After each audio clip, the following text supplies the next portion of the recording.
আমার ওসমান হাদি ভাই শেষ হয়ে গেল, মানে শেষ। কি সুন্দর কথা বলতো, কি প্রতিবাদী কণ্ঠ তার। কত ভারতের বিরুদ্ধে দেশের যত ষড়যন্ত্র হয়েছে সবগুলোর বিরুদ্ধে আমার ওসমান হাদি ভাই কথা বলেছে।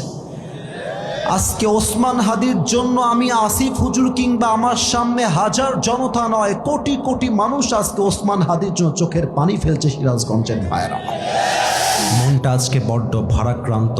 একটু আগেও কান্না করছিলাম গাড়িতে বসে বসে, চোখের পানি যেন থামছিল না আমার। আপনারা অনেকে জানেন, অনেকে জানেন না, জুলাই বিপ্লবের এক বিশাল নেতা, আমাদের সকলের প্রিয় ভাই ওসমান হাদি আজকে আল্লাহর জিম্মায় চলে গিয়েছে। আজকে আমার ভাই শহীদি মৃত্যুবরণ করেছে। আমরা সিরাজগঞ্জের আজকের এই মাহফিল থেকে দোয়া করছি আল্লাহর কাছে, আল্লাহ যেন আমার ওসমান হাদি ভাইয়ের কবরটাকে জান্নাতুল ফেরদাউসের উঁচু মাকাম নসিব করে দেয়। পরে সবাই আমিন। এই রক্ত বৃথা যাবে না, এই রক্ত আমরা বৃথা যেতে দেব না।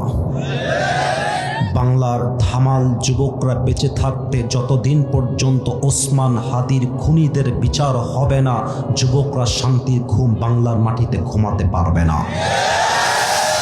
আমার ওসমান হাদি ভাই শেষ হয়ে গেল, মানে শেষ। কি সুন্দর কথা বলতো, কি প্রতিবাদী কণ্ঠ তার। কত ভারতের বিরুদ্ধে দেশের যত ষড়যন্ত্র হয়েছে সবগুলোর বিরুদ্ধে আমার ওসমান হাদি ভাই কথা বলেছে। আজকে ওসমান হাদির জন্য আমি আসিফ হুজুর কিংবা আমার সামনে হাজার জনতা নয়, কোটি কোটি মানুষ আজকে ওসমান হাদির জন্য চোখের পানি ফেলছে। সিরাজগঞ্জের ভাইরা,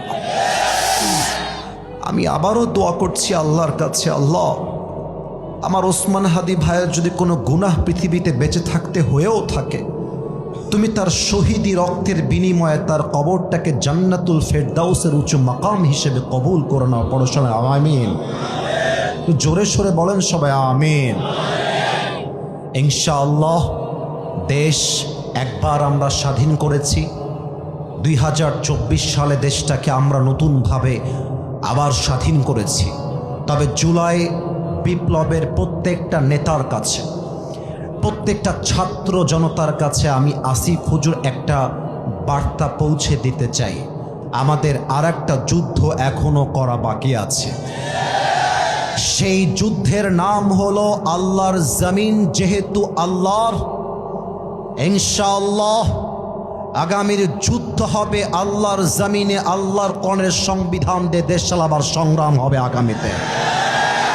আমরা স্পষ্ট ভাষায় বলছি, ওসমান হাদির খুনের বিচার করতে হবে আল্লাহর কোরআনের সংবিধান দিয়ে। আগামীর 26 সালের পার্লামেন্ট চলবে কোনো গণতান্ত্রিক আইন দিয়ে নয়, ব্রিটিশ আইন দিয়ে নয়। আগামীর পার্লামেন্ট চলতে হবে আল্লাহর কোরআনের সংবিধান দিয়ে। সিরাজগঞ্জের ভাইরা, আমার কথা স্পষ্ট। Stop for a moment. আমি কথা বলি স্টপ। একটু পরে তাকবীর দেবেন, আমি কথাটা শেষ করি। আমরা অনেকে জানতে পেরেছি ওসমান হাদির খুনিরা নাকি বর্ডার ক্রস করে ভারতে পালিয়ে গিয়েছে। আমার বর্তমান সরকারের কাছে আবদার নয়, এটা আমাদের warning. And this is the last warning from the people of Bangladesh. প্রত্যেকটা যুবকদের পক্ষ থেকে বাংলাদেশের প্রত্যেকটা সরকারের দায়িত্বশীল ব্যক্তিদের কাছে এটা আমাদের লাস্ট ওয়ার্নিং। হাদিকে খুন করে যারা ভারতে পালিয়ে গিয়েছে, এদেরকে ভারত থেকে ধরে এনে ঢাকার জাতীয় মসজিদ বাইতুল মুকাররমের সামনে দাঁড় করিয়ে ওদের মাথায় গুলি করে হত্যার রায় পাশ করতে হবে আগামীর বাংলাদেশ।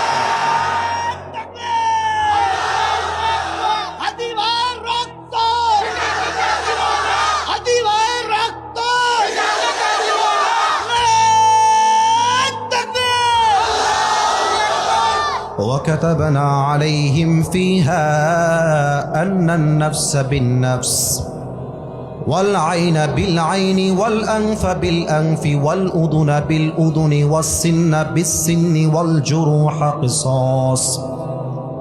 আল্লাহ বলছেন, যে তোমার চোখ তুলে নিবে তুমি তার চোখ তুলে নিবা, যে তোমার হাত ভাঙবে তুমি তার হাত ভেঙে দিবা। চোখের বদলে চোখ, কানের বদলে কান, নাকের বদলে নাক, হাতের বদলে হাত, পায়ের বদলে পা, জানের বদলে জান। অতএব আল্লাহর কোরআন দিয়ে পার্লামেন্ট চলবে, ওসমান হাদির খুনিদের বিচার না হওয়া পর্যন্ত বাংলার ধামাল যুবকরা থামতে পারে না, এই লড়াই থামতে পারে না, এই যুদ্ধ থামতে পারে না। ঠিক কিনা বলো সবাই? আল্লাহ আমার প্রিয় ভাইকে যেন শহীদি মর্যাদা নসিব করে, পড়েন সবাই আমিন।